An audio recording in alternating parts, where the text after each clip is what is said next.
I am not a financial advisor. This is not financial advice. Do your own research. Consult a professional investment advisor before making any investment decisions. This show is for entertainment only. Faites vos propres recherches. Here we are in another episode of the Simple Success Podcast. And this is financial life coaching from a happiness perspective.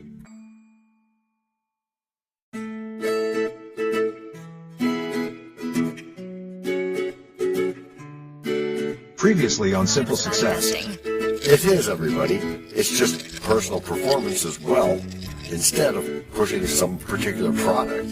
Sleep is very personal. It affects your mood, your decisions, and even your finances. Finances! And now, just like with a previously on thing on TV, we take you directly to this week's episode. Anything is possible.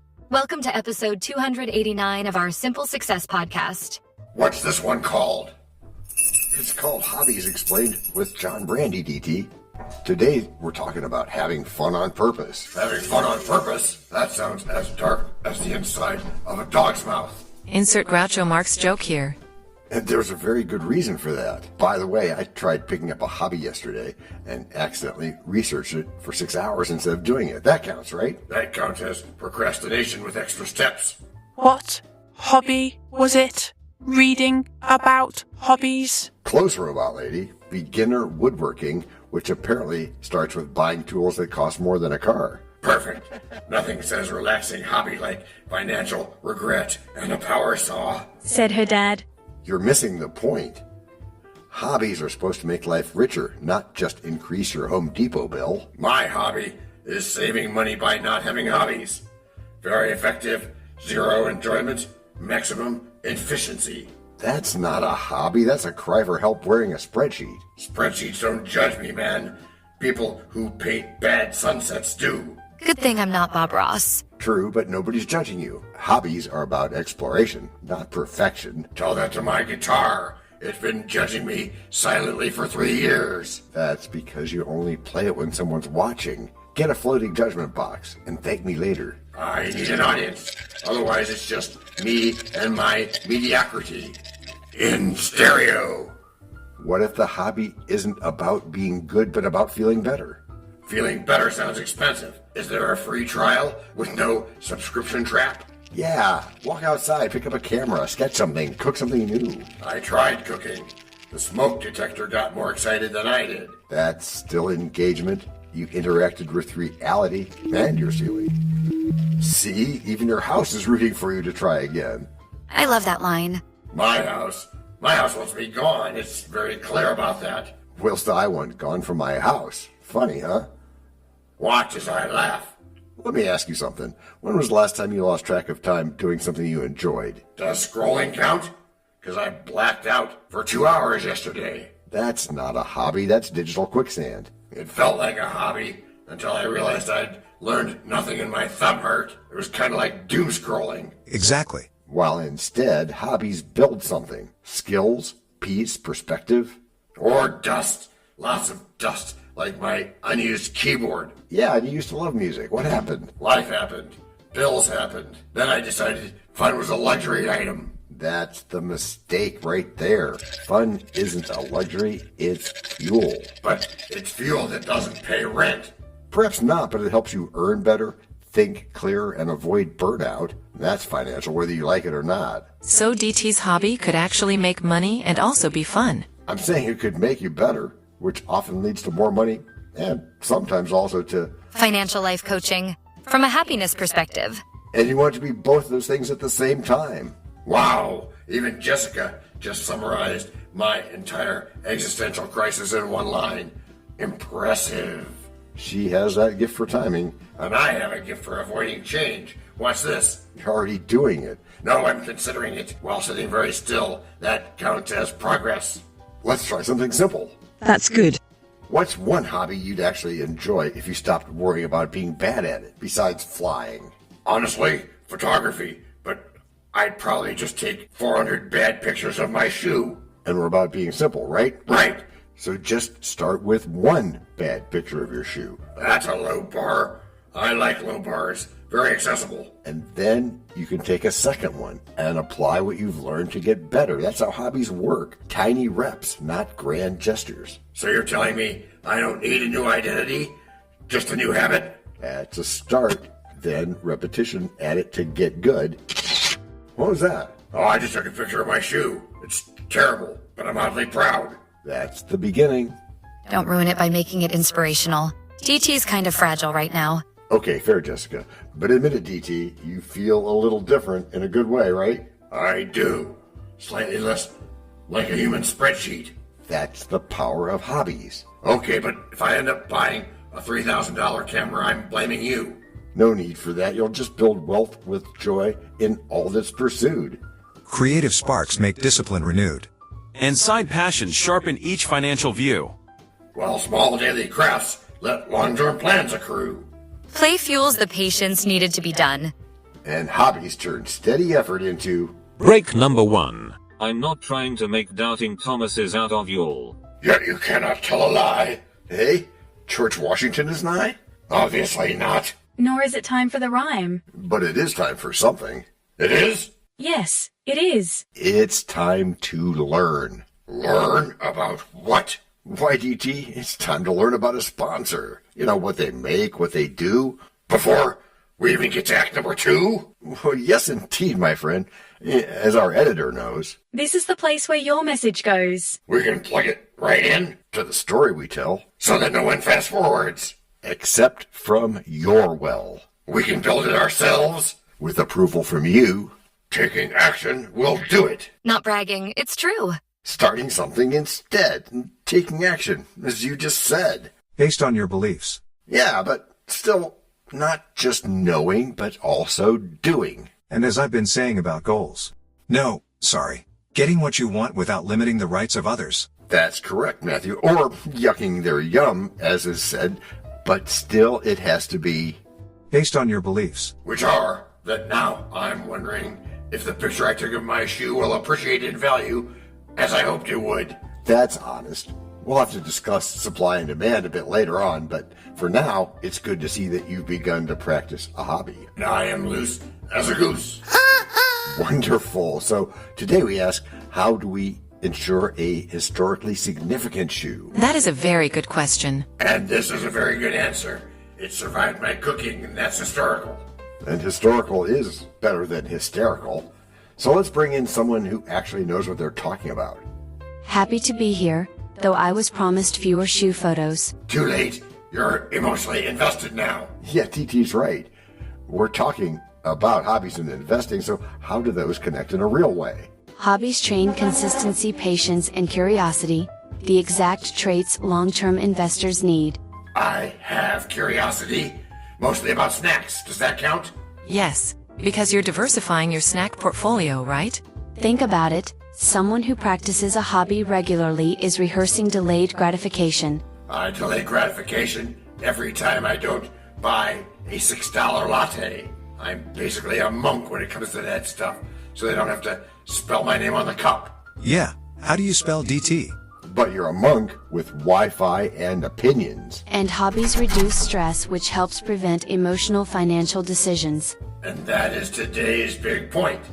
So, fewer panic sells, more calm holds. That actually sounds useful. That's the idea. Clearer mind, better moves. Plus, hobbies can evolve into income streams if nurtured properly. Ah, there it is. Turn my peaceful hobby into another job. I knew it. Or don't. It can just stay enjoyable. That's allowed. MSIs have to be fun. And being profitable is only one part of that fun. Enjoyment? Without monetization, is that even legal? Shockingly, yes. The key is intention. Do it for growth first, income second, if at all. I'm suspicious of anything that starts with growth. Sounds like vegetables. Well, and you need vegetables too. Metaphorically and literally. And wow, you actually had one ready. I commit to the bit. Not the hobby, but the bit. Let's try this. What changed after that one photo you took? I noticed things. Light, angles, and also how ugly my shoe is. Mostly that. That awareness is the beginning of engagement. That's powerful. And engagement leads to consistency, which Leads to me buying a better-looking shoe? Or improving your eye? I'd rather improve the shoe. Faster results. You're dodging again. No, I'm pivoting. Very strategically. No codex on these here feetsies. But what if your hobby becomes the one place you don't have to perform? That sounds suspiciously peaceful. I don't trust it. Peace is unfamiliar at first, especially if you're used to constant output. Well, that hit a nerve. It did. I'm used to measuring everything. Money, time, effort. Hobbies don't fit the spreadsheet. Maybe they're not supposed to. What just happened? I just stopped tracking something. It felt illegal. Or freeing. Don't push it, I'm still uncomfortable. That discomfort is where growth lives. Just don't rush it. So the goal isn't perfection, it's participation. Participation I can handle. Perfection is where I quit. Then don't aim for it. Don't fall into the perfection trap. Another shoe picture? No, a sunset. Still bad, but less bad. That's progress. Don't celebrate yet. I might relapse into scrolling. And even if you do, now you know there's an alternative. Yeah, and weirdly it feels better than I expected. Don't tell anyone. I won't. Your secret's safe for now. Phew. I can build wealth with joy. Let passion show how. Small crafts each day reshape the mindset's plow. The creative habits keep emotions low, so long-term discipline begins to grow. Play fuels the patience needed to pursue. And hobbies make steady gains during break number 2. We know a lot about you already because we know ourselves. For example, we know that you know how to listen to our podcast. We also know that you probably know how to subscribe. So as soon as you're done with that, tell us your story. We have ways you can contact us. It involves a special link where you can leave us a message. We may have an email address for you as well in the future, and we'll let you know if that happens. The reason for subscribing? I thought you'd never ask. When you subscribe, you automatically download all future episodes of that podcast. It just happens in your player without you having to go search again. How cool is that? This means better rankings for the podcast, more attention from advertisers, and more money. And this means more and better stuff for you. So your motivation is simple and easy. Subscribe today, whatever app and from whatever place you like. And don't just try to subscribe. There is no try. There is only do. We're changing the way we look at things, and remember, that's good. Eso es bueno sebo. Also remember, this is financial life coaching from a happiness perspective. Coaching happiness. Our call to action is right in the show notes. Find it, and you win too. Can I simple that? Por supuesto. Of course. Just simple it. Please make sure your seatbelts are fastened and your tray tables are in their upright position. And make sure simple is a verb like Google is a verb. 我们回来了. That's we are back. Before we go today, let's have a quick thank you to all our emotional support voices. Thank you for having us. Yeah, thanks guys. And to begin our backness this week, in Act 3 we notice how your best ideas show up when you're not trying. Welcome to Act 3. Indeed.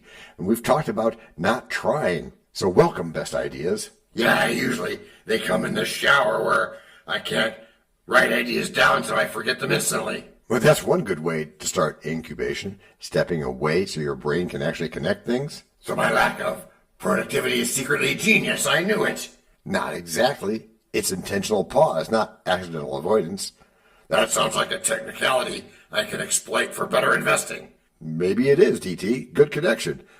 Try this. When you hit a wall, switch to a hobby instead of forcing it. You mean abandon responsibility and call it strategy? I'm listening. Not abandon, redirect. Right, Olivia, not abandon. Give your brain space to process in the background. To muse and try things out. To incubate. That's actually perfect. It's your brain in hold mode. My brain has been on hold since 2007. Nobody's picked up. And that's because you never try a different line. So hobbies are like calling a different department? Sort of. You're still working on the same problem, just indirectly. I tried that once. Ended up reorganizing my sock drawer for 2 hours. And afterward, I solved the problem I was stuck on, which is unsettling. That's incubation again. Oh, don't make it sound so magical. I'm not ready for whimsy. Okay, then call it neurological efficiency. That's much better. The Golden Clinical, I trust that. Here's a tip, set a timer. Work focused for 25 minutes, then deliberately step away into a hobby. Pomodoro stuff. Pomodoro stuff, huh? What if my hobby becomes staring at a wall dramatically? I don't know. Then you're halfway to abstract art. Another tip you'll like, don't have snacks during breaks. Create something instead. More like a miniature skyscraper. No scrolling? You're taking away my emotional support app. It's not gone. Just try replacing it once. Sketch, play a chord, take a photo. I did take that sunset photo, remember? It was less terrible than expected. And it probably had more perspective than a shoe. Perspective sounds like something expensive consultants sell. Or something free you get by stepping back. Not in that shoe, though. Yeah, don't worry, Jessica. I stepped back once in these shoes and nearly tripped over a chair. Emotional perspective, not physical clumsiness. Oh, that's less painful. Because when you incubate, you stop forcing answers and start noticing things. So instead of wrestling the problem, I let it wander over politely. Yeah, problems hate being chased. That explains my entire dating history. That's fair, Ace. So what's the move? Work, step away, hobby, return? Yep, and trust that something shifted while you're away. Oh, did you just have an idea? Maybe. Or maybe I'm hungry, it's hard to tell. Both can be true, but you'll never be hungry when you embrace financial life coaching from a happiness perspective. She just dropped that like it was obvious. Meanwhile, I'm over here negotiating with my brain. And yet you're getting it. I am, slowly against my will. Which will fix DT. It will be with your will, because you have been listening to Simple Success with John Brandy. Which is how you've all gotten good. Gracias por escuchar. Salut. À la prochaine. No robots were harmed in the making of this podcast. No dogs were shot either. this podcast and our other podcast are productions of Little Red Hen Industries. Part of the Sonic Boom Network, where we do the hard work for you. And Rishi helps our hen bake the bread by giving credit to these great people.